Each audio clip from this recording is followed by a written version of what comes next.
Number ایک، ہمارے نزدیک اسلام مذہب نہیں دین ہے۔ مذہب کا لفظ اسلام کے لیے قرآن میں آیا ہی نہیں، لفظ مذہب آیا ہی نہیں۔ جہاں تک حدیث کا علم مجھے ہے وہاں بھی نہیں آیا۔ میں یقین سے نہیں کہہ سکتا، اس لیے کہ حدیث کا ذخیرہ بہت بڑا ہے، وہ سارا تو میں نے نہیں پڑھا ہے، جتنا کچھ پڑھا ہے مذہب کا لفظ نہیں آیا۔ اور ہمارے ہاں مذہب کی اصطلاح ہمارے سلف میں مذہب حنفی، مذہب مالکی، مذہب شافعی، مذہب حنبلی، یہ ہمارے مسلکوں کے لیے آیا ہے مذہب۔ تو مذاہب یہ ہے، اسلام دین ہے، ان الدین عند اللہ الاسلام۔ تو اسلام مذہب بھی ہے، لیکن صرف مذہب نہیں ہے بلکہ حقیقتاً دین ہے۔ اسلام صرف قرآن پر قائم نہیں ہے۔ یہ منکرین حدیث نے اپنا نام جو ہے اہل قرآن رکھ کر بہت بڑا دھوکہ دیا ہے مسلمانوں کو۔ وہ منکر حدیث ہے، منکر سنت ہے۔ وہ سمجھتے ہیں کہ بس قرآن کافی ہے، اور حضور کا جو حکم دیا گیا اطاعت کا بار بار، اطیع اللہ اطیع الرسول، اطیع اللہ و اطیع الرسول، وہ اس وقت کے امام اور لیڈر ہونے کی حیثیت سے، بس ان کی زندگی میں ان کی اطاعت تھی، ہمیشہ نہیں ہے۔ یہ ہمارا موقف نہیں ہے، امت کا نہیں ہے۔ ہمارے نزدیک دو ہیں بنیادیں، کتاب اللہ و سنت رسول، اللہ کی کتاب اور اس کے رسول کی سنت صلی اللہ علیہ وسلم۔ تیسری بات بہت اہم ہے جو آج فلسفی بن کر سامنے آئے ہیں پردے کے خلاف۔ قرآن پر تدبر کرنے میں دو پہلو ہمیشہ سامنے رہنے چاہیے۔ ایک ہے اس کی تعویل خاص، ایک ہے تعویل عام۔ اس کو سمجھ لیجئے کہ اصطلاحات سے آپ ڈر نہ جائیں۔ دیکھیے، قرآن ایک خاص دور میں اترا، 610 عیسوی سے 632 عیسوی تک 22 برس میں قرآن نازل ہوا۔ نازل ہوا حجاز میں، مکی صورتیں ہیں تو مکہ بھی حجاز میں ہے، مدنی صورتیں تو مدینہ بھی حجاز میں ہے۔ تبوک کے آتے جانے میں اگر کچھ اتنی ہے تو وہ بھی حجاز ہے، تبوک بھی اسی کا آخری سرا ہے۔ ہجرت کے دوران اتری ہے تو وہ بھی حجاز ہے، تو یہ حجاز میں اترا ہے۔ اور وہی لوگ اس کے اولین مخاطب تھے، لہذا قرآن مجید میں جو چیز بھی نازل ہوئی ہے وہ اس وقت کے ماحول کے ساتھ کوئی نہ کوئی اس کی نسبت تھی، تبھی وہ سمجھ سکتے تھے۔ ہوا میں باتیں تو نہیں ہو سکتی۔ لیکن قرآن ہدایت ہے ابد الآباد تک کے لیے، یہ صرف اس وقت کے لیے ہدایت نہیں، آج بھی یہی ہدایت ہے، قیامت تک یہی ہدایت رہے گی۔ اس وقت جو نازل ہوا خاص ماحول میں، خاص افراد سے مخاطب ہو کر، تو کچھ واقعاتی پس منظر ہے جس میں نازل ہو رہا ہے، اور اس کے ساتھ اس کا کوئی تعلق ہے۔ اسے کہتے ہیں، اگر آپ اس پس منظر میں رکھ کر قرآن کی آیات پر غور کریں گے، یہ تعویل خاص ہے، خاص اس پس منظر میں رکھ کر قرآن کی آیت پر غور کریں، اور یہ ضروری ہے، انسائٹ حاصل ہوتی ہے اس سے۔ لیکن ایک ہے اس کی تعویل عام، وہ ہمیشہ کے لیے ہے۔ چنانچہ اصول یہ ہے کہ الاعتبار لعموم اللفظ لا لخصوص السبب، یہ تفسیر کا اصول ہے۔ اصل اعتبار کیا جائے گا الفاظ کے عموم کا، نہ کہ سبب نزول کے خصوص کا۔ اعتبار کیا جائے گا ہمیشہ کے لیے، جنرلائز کیا جائے گا، یہ احکام آئے ہیں، اور ان کے الفاظ کو دیکھیں گے، ان پر نگاہیں جمائیں گے اور اس سے احکام نکالیں گے۔ تین باتیں ہو گئی۔ ایک، اسلام صرف مذہب نہیں دین ہے۔ دوسرے، اسلام صرف قرآن پر مبنی نہیں ہے، قرآن پر تو صرف قرآن پر تو نماز کا نظام بھی نہیں بنتا۔ دو آدمی جو ہے متفق نہیں ہو سکتے نماز پر اگر آپ سنت کو نکال دیں۔ کس دلیل سے مغرب کی 3 رکعتیں ہیں؟ کہیں لکھا ہے قرآن میں؟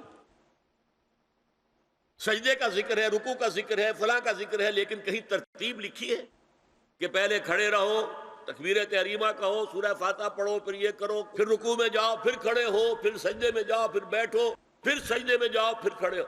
یہ کہیں ترتیب لکھی ہے؟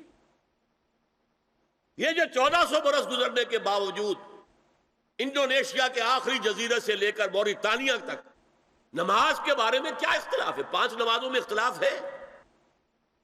رکعتوں کا اختلاف ہے، ہر رکعت کی ترتیب کا اختلاف ہے، کوئی اختلاف نہیں. زیادہ زیادہ رفع یدین ہے یا نہیں ہے، بعد میں آمین زور سے کہنی ہے یا خاموشی سے بس. اتنے مسلک، اتنی قومیتیں، اتنی زبانیں، اتنے علاقے، نماز ایک ہی ہے. کہیں ڈرل نہیں ٹوٹتی، جمعیت ختم نہیں ہوتی. یہ سب سنت کی برکت ہے. تو اسلام کی بنیاد قرآن و سنت پر ہے، اور قرآن سے تدبر کرنے کے لیے قرآن پر اور استنباط کرنے کے لیے تعویل خاص پر بھی نظر ہونی چاہیے. You get the background جس کے اندر کہ وہ آیات نازل ہوئیں، ٹھیک ہے، لیکن ان کی عام تعویل کی جائے گی کہ یہ ہمیشہ کے لیے اس سے کیا قانون جو ہے وہ مستنبت ہوتا ہے. اب چوتھی بات دیکھیے، عرب کا جاہلی معاشرہ جو ہے اس کا معاشرتی نظام کیا تھا؟ کیا وہاں عورتیں ننگی رہتی تھیں؟ کیا وہاں کوئی خاندانی نظام نہیں تھا؟ یہ نہ سمجھیے کہ وہاں کوئی اس طرح کا معاملہ تھا کہ کوئی خلا تھا. نمبر ایک، ان کا قبائلی نظام بہت مضبوط تھا، اور جب قبائلی نظام مضبوط ہوتا تو خاندانی نظام بہت مستحکم ہوتا. قبیلہ خاندانوں کے مجموعے کا نام ہے نا. نمبر دو، شرفاء کی جو خواتین ہوتی تھی ان کے عام لباس کے علاوہ دو چیزیں اور ان کے استعمال میں رہتی تھی. ایک خمار، اوڑھنی، گھروں کے اندر وہ اوڑھنی اوڑھتی تھی. ایک جلباب، لمبی سی چادر کہ جب باہر نکلتی تھی تو اس میں اپنے پورے جسم کو لپیٹ لیتی تھی، لیکن چہرہ نہیں چھپاتی. یہ جلباب کا لفظ قرآن میں آیا. خمار کا خمر ہننا، جلابیب ہننا، یہ الفاظ انہیں معلوم تھے نا، ان کے زیر استعمال تھے نا، ورنہ کوئی نیا لفظ کہاں سے آ جاتا. تو جلباب اور خمار ان کے لباس کا حصہ تھا. گھر میں اوڑھنی، اور باہر نکلے تو ایک بڑی چادر میں اپنے آپ کو لپیٹ لے، لیکن چہرہ نہیں چھپانا. سر کے اوپر بھی ضروری نہیں ہے کہ کوئی شے ہو. البتہ نہ گھر کے اندر کوئی مخلوط اجتماعات کی کوئی پابندی تھی. مرد ہیں، عورتیں ساتھ ہیں، بیٹھے، باتیں ہو رہی ہیں، خوش گپیاں ہو رہی ہیں، کھانا کھا رہے ہیں ساتھ مل کر، جیسے آج ویسٹ میں ہے. اور نہ ہی باہر جو ہے کوئی مخلوط جو ان کے اجتماعات تھے ان کے اوپر کوئی پابندی تھی. ایک جو ہے مخلوط معاشرہ تھا. لیکن نمبر تین، وہاں ایک طبقہ تھا کنیزوں کا. کنیزیں، باندیاں، عام خادمائیں، انہیں جاریات بھی کہہ دیتے تھے، چھوکریاں. ان کا جو ہے معاملہ یہ تھا کہ ان کے لیے نہ کوئی جلباب تھی، نہ کوئی خمار تھا. یہ ننگے سر، چہرہ کھلا ہوا آتی تھی. لباس کے بھی کوئی بہت زیادہ ان کے کوڈ نہیں تھے. بے پردگی، عریانی، بے حیائی اور بے شرمی، یہ سب ان میں تھا.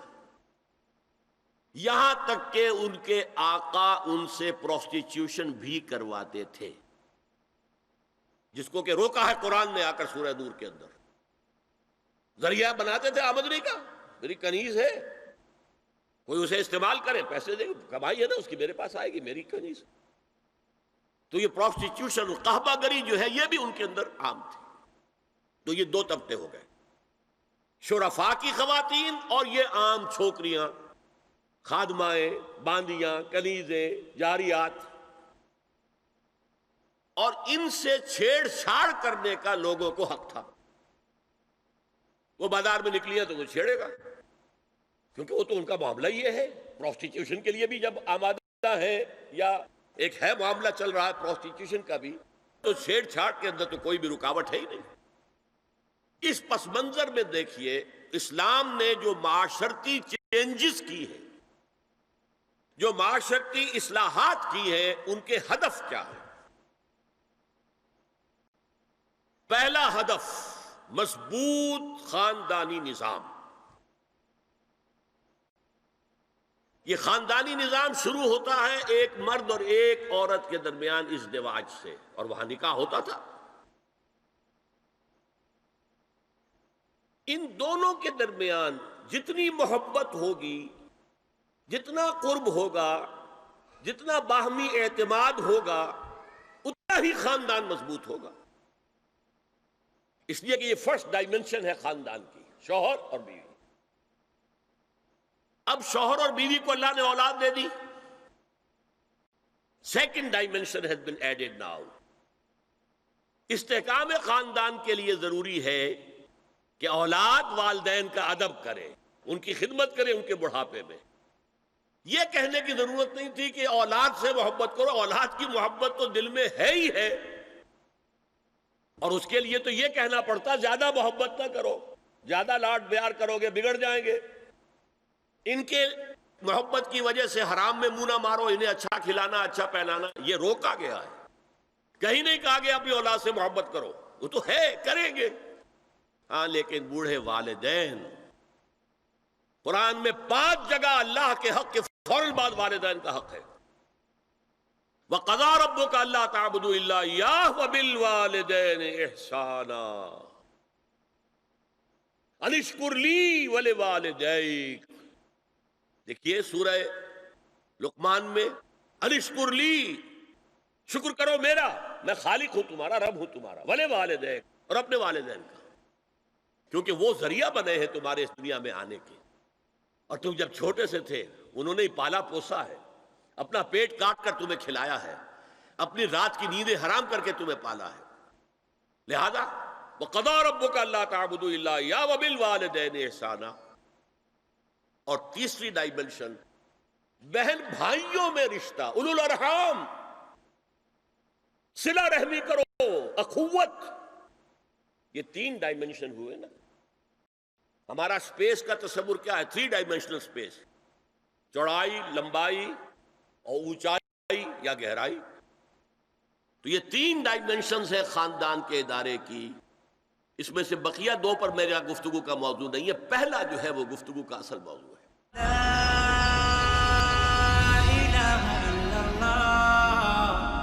اگر شوہر اور بیوی کے درمیان اعتماد نہ ہو، شوہر کو یہ یقین نہ ہو کہ میں جب باہر جاتا ہوں میری بیوی کیا کرتی ہے، اور بیویوں کو یہ یقین نہ ہو کہ میرا شوہر جب باہر جاتا ہے تو کیا کرتا ہے، اگر بد اعتمادی ہو جائے، اگر شوہر کی نگاہ میں کوئی اور عورت جو ہے وہ آ گئی ہے، کھب گئی ہے، اب اس کی توجہ اپنی بیوی پر سے ہٹ جائے گی، اسے خواب میں وہی آئے گی. یہ بانڈ آف لو کمزور ہو گیا. اگر باپ کو یہ یقین نہ ہو کہ یہ اولاد میری ہی ہے تو وہ خاندان کا ادارہ دراڑیں پڑ گئی. لہذا اس خاندان کے ادارے کو مضبوط رکھنے کے لیے سب سے اہم کام کیا ہے کہ جتنی بھی سیکشول اٹریکشن ہے یہ 2 صنفوں میں، مرد اور عورت، یہ سینٹرڈ رہے، مرکوز رہے شوہر اور بیوی کے درمیان. انتشار نہ ہو، نگاہ ادھر سے ادھر نہ جائے، بلکہ ان کی پوری توجہ، آپس میں اعتماد ہو، آپس میں محبت ہو، اور اسی سے خاندان جو ہے اس کی چولیں مضبوط رہیں گی. دوسرا ہدف کیا ہے؟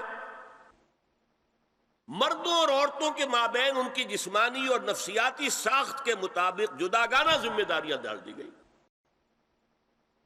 کون انکار کر سکتا ہے کہ عورت کا جسم کچھ اور ہے، مرد کا کچھ اور ہے، عورت کی نفسیات کچھ اور ہے، مرد کی نفسیات کچھ اور ہے. ان دونوں کے اندر زمین و آسمان کا فرق ہے. عورت کا حسن کیا ہے؟ نزاکت میں.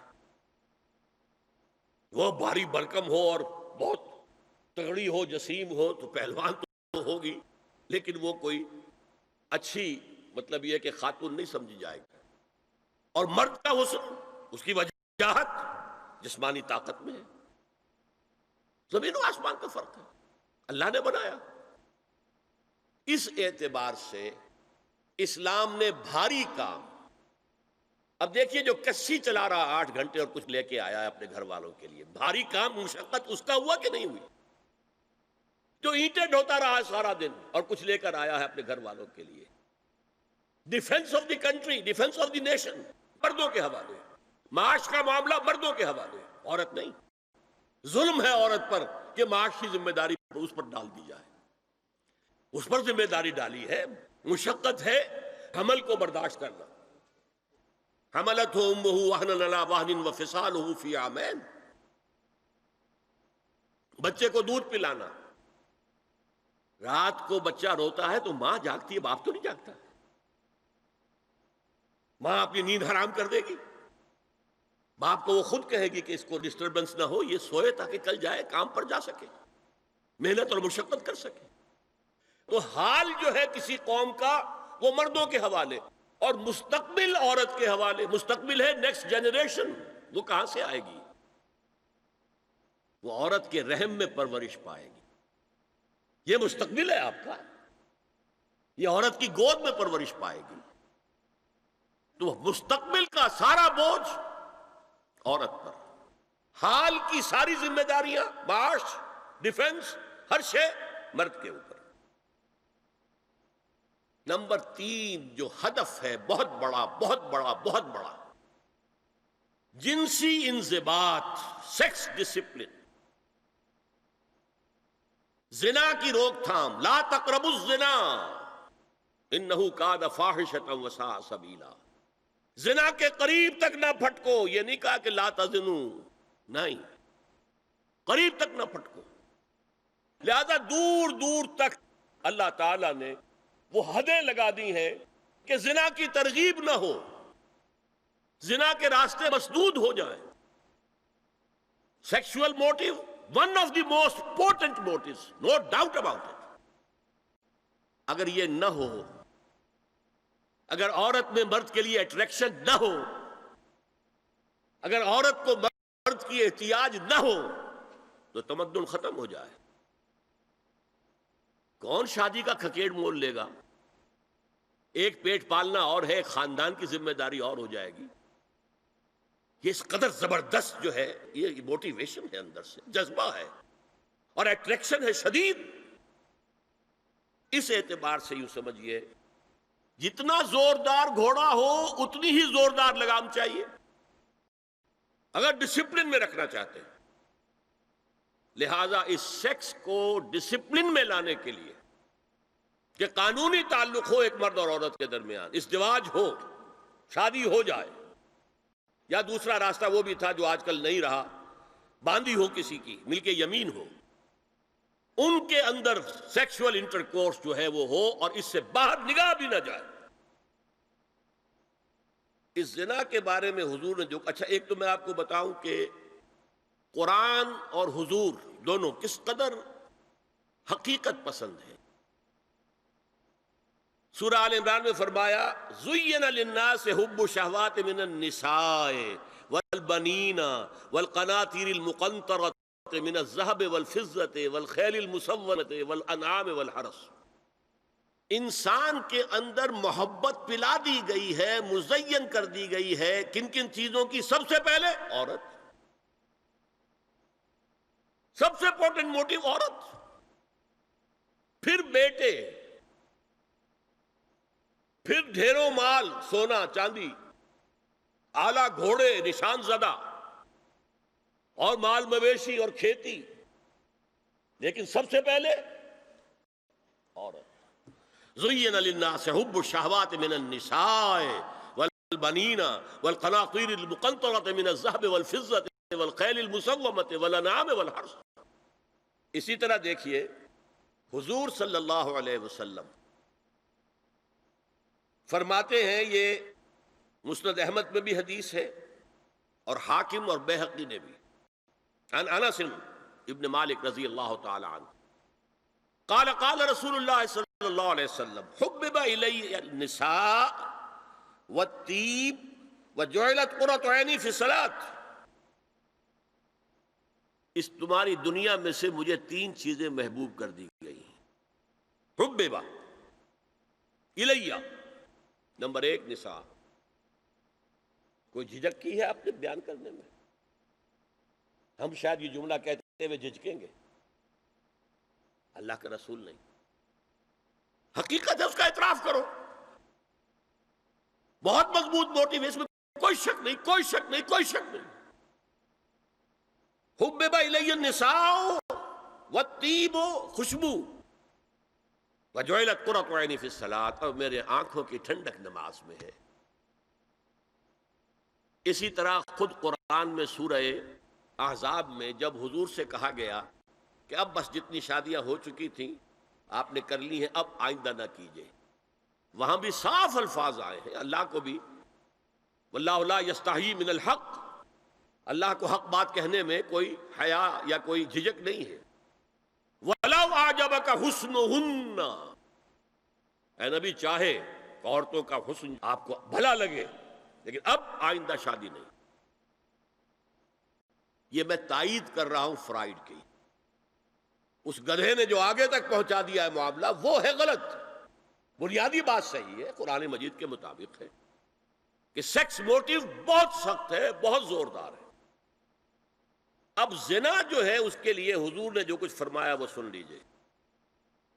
عن ابن عباس قال ما رأيت شيئا اشبه باللمم مما قال ابو ہریرہ عن النبی صلی اللہ علیہ وسلم، حضور کی حدیث ہے، ان اللہ كتب على ابن آدم حظه من الزنا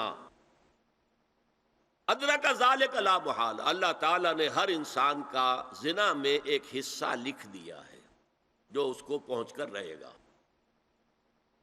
فزنا العین النظر، آنکھوں کا زنا ہے نامحرم عورت کو دیکھنا، یہ بھی زنا ہے۔ اگر زنا کو روکنا ہے تو یہاں پر بھی قدغن لگے گی۔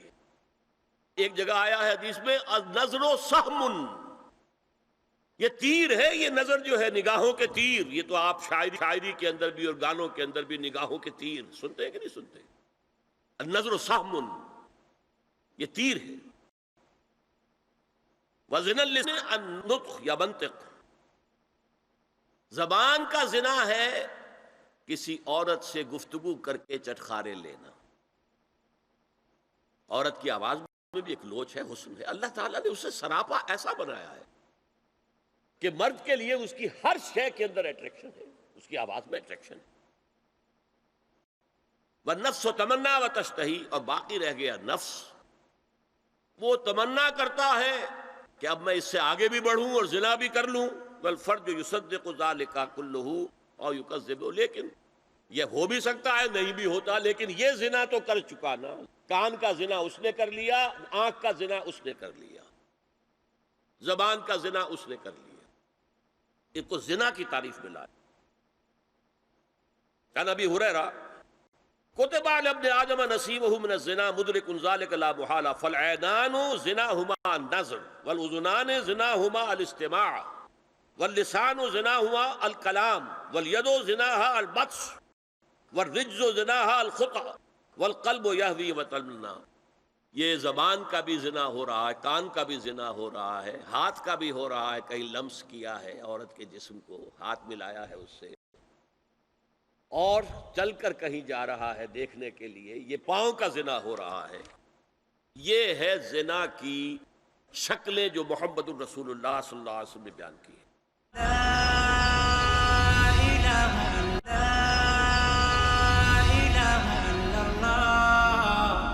عن ابن عباس قال ما رأيت شيئا اشبه باللمم مما قال ابو ہریرہ عن النبی صلی اللہ علیہ وسلم، حضور کی حدیث ہے، ان اللہ كتب على ابن آدم حظه من الزنا ادرک ذلک لا محال، اللہ تعالیٰ نے ہر انسان کا زنا میں ایک حصہ لکھ دیا ہے جو اس کو پہنچ کر رہے گا۔ فزنا العین النظر، آنکھوں کا زنا ہے نامحرم عورت کو دیکھنا، یہ بھی زنا ہے۔ اگر زنا کو روکنا ہے تو یہاں پر بھی قدغن لگے گی۔ ایک جگہ آیا ہے حدیث میں النظر سہم، یہ تیر ہے، یہ نظر جو ہے نگاہوں کے تیر، یہ تو آپ شاعری کے اندر بھی اور گانوں کے اندر بھی نگاہوں کے تیر سنتے ہیں کہ نہیں سنتے؟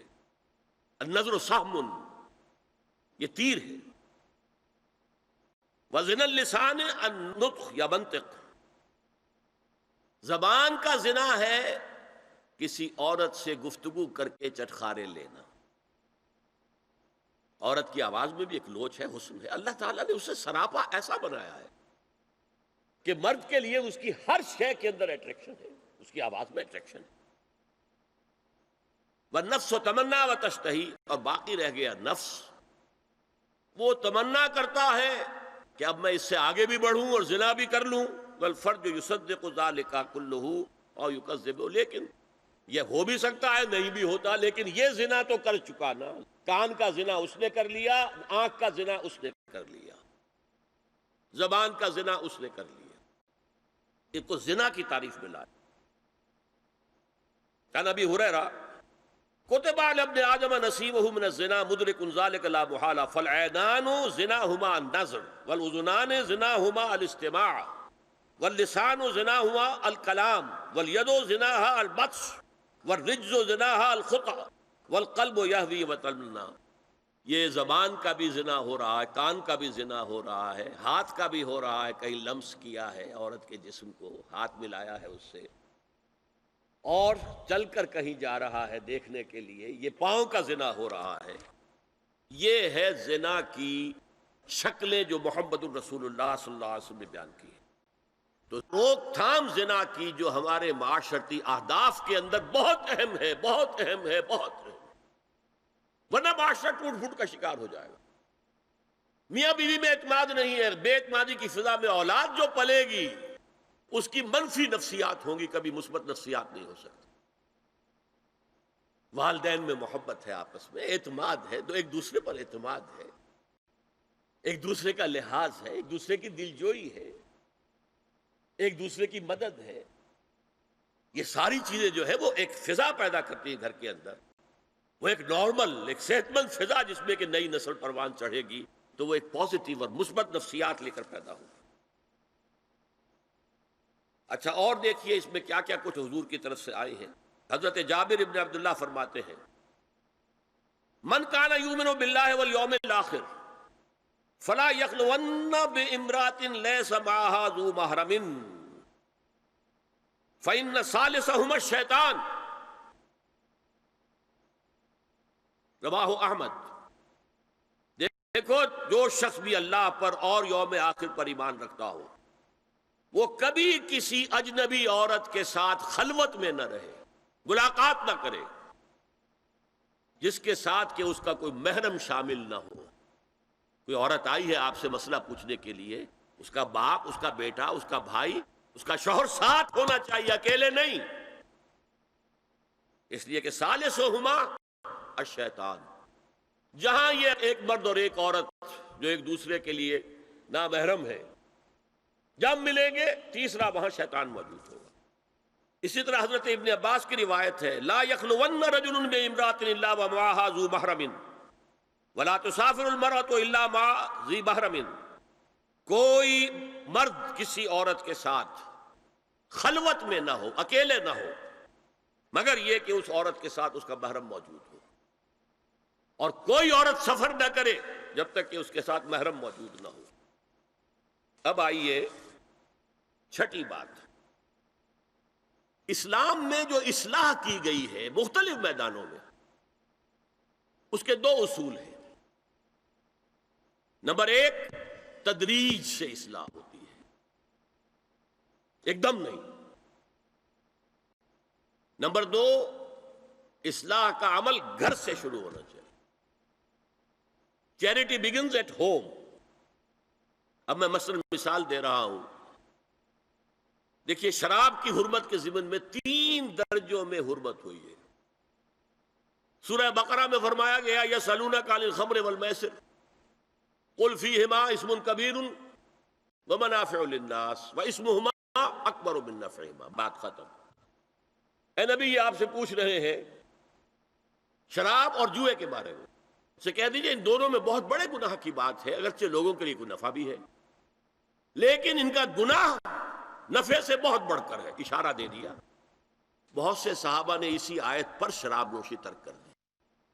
جو معلوم ہوا which way the wind is blowing، اب ہوا کا رخ کیا ہے، کہاں جا رہی ہے ہوا.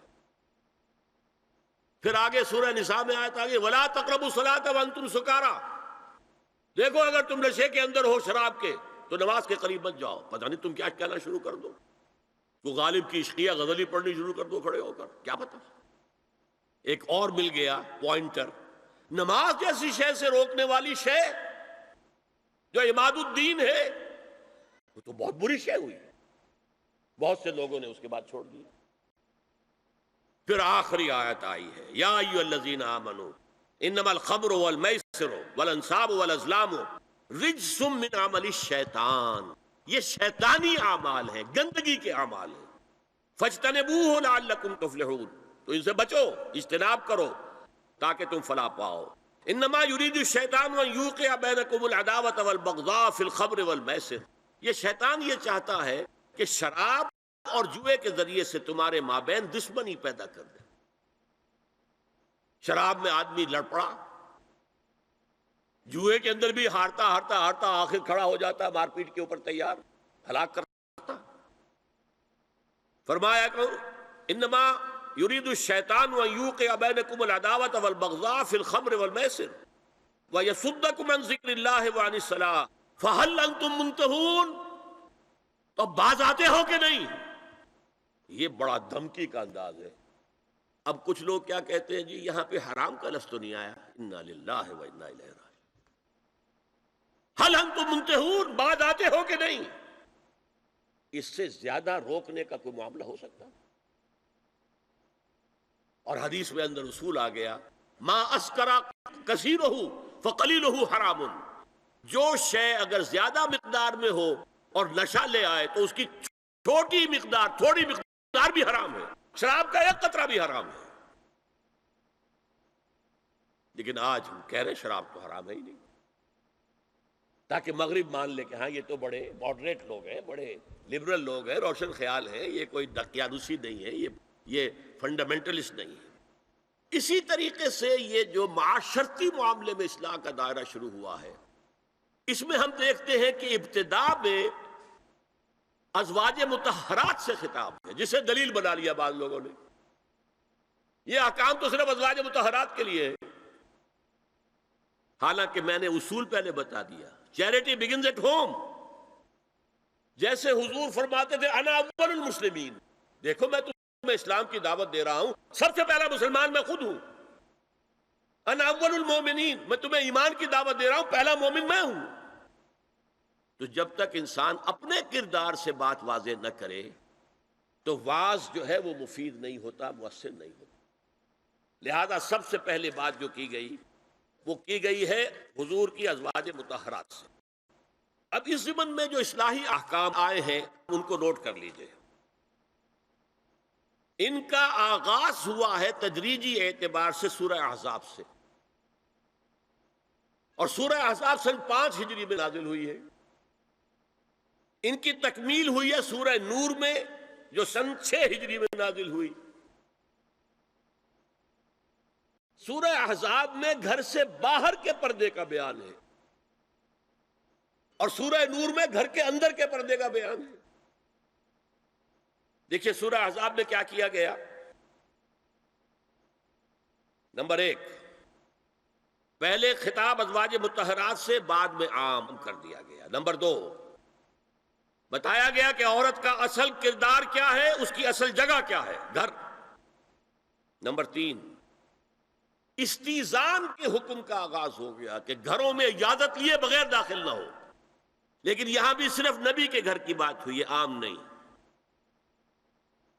پھر محرموں کی ایک چھوٹی فہرست ہے جو سورہ احزاب میں آ گئی ہے، اور گھر سے باہر کے پردے کا حکم آ گیا ہے.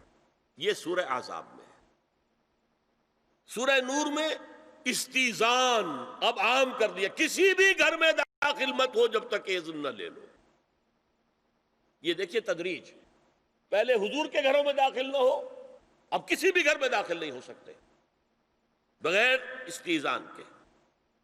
اور احادیث مبارکہ میں اتنی سختی آئی ہے، میں بعد میں آپ کو بتاؤں گا. دوسرے یہ کہ گھر کے اندر پردہ جو محرموں سے پردہ ہے، محرموں سے پردہ. محرم کون ہوتا ہے یہ سمجھ لیجئے. محرم وہ ہے جس سے کبھی بھی کسی شکل میں کسی حالت میں شادی نہ ہو سکے. اب ایک آدمی جو ہے اس کے گھر میں فرض کیجئے کہ ایک بہن ہے، تو اس بہن کی دوسری بہن سے وہ شادی نہیں کر سکتا. لیکن اگر وہ بیوی مر گئی تو کر سکتا ہے کہ نہیں؟ اس لیے وہ محرم نہیں ہے، نامحرم. سالی نامحرم ہے. آپ کا بھائی ہے، اس کی بیوی ہے، بھابھی ہے آپ کی، آپ دیور ہیں، بھابھی سے شادی تو نہیں کر سکتے، لیکن اگر بھائی کا انتقال ہو جائے تو آپ شادی کر سکتے ہیں۔ تو شادی ہو سکتی ہے تو وہ محرم نہیں ہوا، وہ نامحرم ہے۔ محرم صرف وہی ہے جس سے کبھی کسی حال میں شادی کا امکان نہ ہو۔ اس کی ابتدائی فہرست جو ہے سورہ احزاب میں ہے، تفصیلی فہرست جو ہے وہ سورہ نور میں ہے۔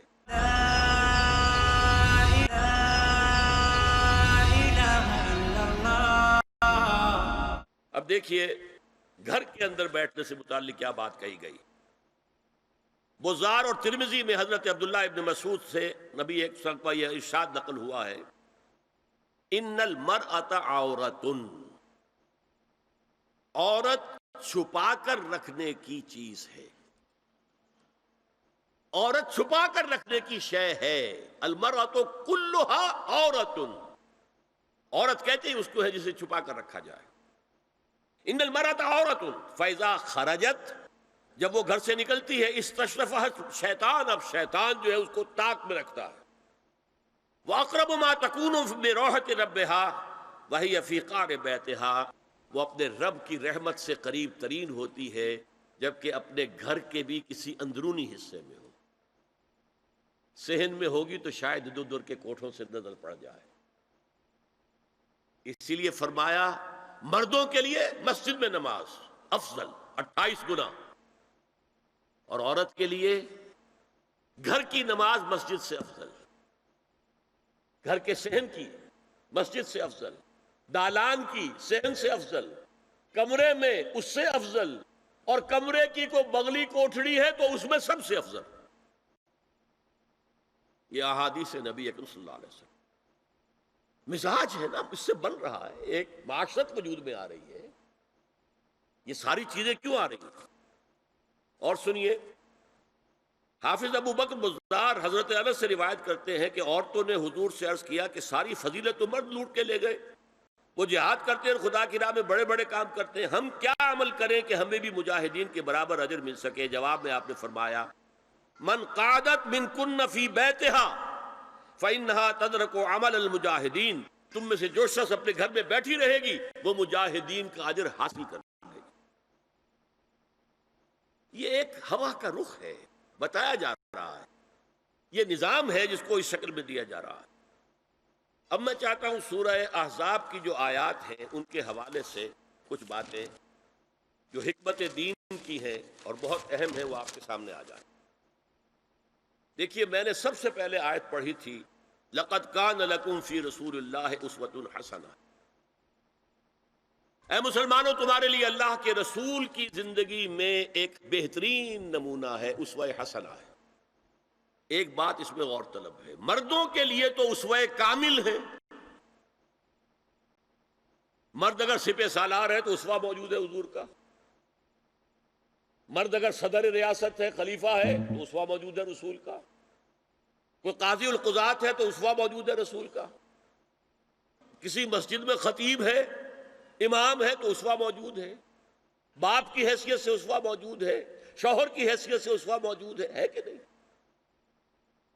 مردوں کی کوئی حیثیت ایسی نہیں جس کے لیے اسوہ حضور کی زندگی میں نہ ہو، لیکن ایک خلا ہے، عورت کی نسوانی زندگی کے لیے تو حضور کی زندگی میں کوئی اسوہ نہیں ہو سکتا، حضور مرد ہے۔ یہ ہے فلسفہ، یہ ہے حکمت دین، کہ جس صورت میں یہ آیت آئی لَقَدْ كَانَ لَكُمْ فِي رَسُولِ اللَّهِ أُسْوَةٌ حَسَنَةٌ لِمَنْ كَانَ يَرْجُو اللَّهَ وَالْيَوْمَ الْآخِرَ وَذَكَرَ اللَّهَ كَثِيرًا، اے لوگو، اے مسلمانوں، تمہارے لیے اللہ کے رسول کی زندگی میں ایک اسوہ کامل ہے، عمدہ اسوہ ہے، ہر اس شخص کے لیے جو اللہ کا امیدوار ہے اور یوم آخر کو بھی مانتا ہے اور اللہ کا ذکر کرتا ہے کثرت سے۔ اب اس خلا کو پر کیسے کیا جائے؟ حضور کی ازواج کو بنایا گیا اسوہ خواتین کے لیے، اور یہی ایک بہت سی اور بھی حکمتیں ہوں گی۔ ایک حکمت یہی تعدد ازدواج میں ہے، اور حضرت عائشہ کی اتنی کم عمر میں شادی کرنے میں ہے کہ دیر تک وہ امت کو پڑھاتی رہی، شوہر اور بیوی کے درمیان خالص پرائیویٹ معاملات کے اندر بھی ہدایت دیتی رہی۔ آخر وہ بھی انسان کی ضرورت ہے کہ نہیں؟ آپ کو معلوم ہے ایک مرتبہ بعض صحابہ نے آ کر کہا حضور یہ یہودی جو ہے ہم پر طنز کرتے ہیں کہ تمہارے نبی تمہیں بڑی چھوٹی چھوٹی باتوں کا حکم دیتے ہیں. آپ نے فرمایا کہ ہاں ہمارے نبی نے تو ہمیں استنجا کرنا بھی سکھایا. بجائے کسی کمپلیکس کے انفیریورٹی کے سپیریورٹی کی بات کرو. استنجا ضروری شے نہیں ہے، گندگی سے نجات پانا ضروری شے نہیں ہے، طہارت ضروری شے نہیں ہے. ہمارے نبی نے تو استنجا کرنا بھی سکھایا. تو تعلق زن و شو کون بتائے گا؟ حضور بتائیں گے کسی کو؟ ازواج کو ضرورت ہوتی ہے. بڑا مسئلہ ہے روزے میں کہاں تک جا سکتا ہے انسان؟ آخر کون بتائے گا؟ ازواج مطہرات نے بتایا. تو اسوہ بنانے کے لیے دیکھیے یہ آیات آئی ہیں. یہ 3 آیتیں سورہ احزاب کی یوں سمجھیے کہ نچوڑ ہے اس مسئلے میں. یا نساء النبی لستن کاحد من النساء، اے نبی کی بیویوں تم عام عورتوں کے مانند نہیں ہو. تو کیا وہ عورتیں نہیں تھیں؟ عورتیں تو تھیں. کیا ان کے احساسات عورتوں والے نہیں تھے؟ وہ تو تھے. کیا بات ہے؟ تم نبی کی بیویاں ہو، تمہیں اسوہ بننا ہے. ان اتقیتن فلا تخضعن بالقول، اگر تمہیں واقعی اللہ کا تقوی اور خوف ہے تو کسی اجنبی سے اگر بات کرنے کی ضرورت پیش آ جائے تو اپنی آواز میں لوچ مت پیدا کرو.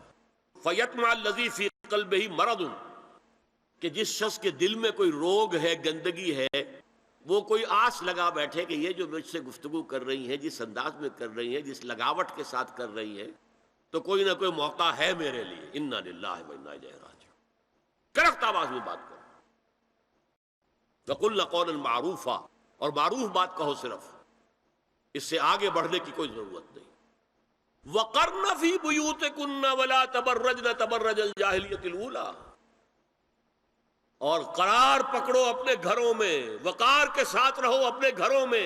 تمہاری اصل جگہ گھر ہے،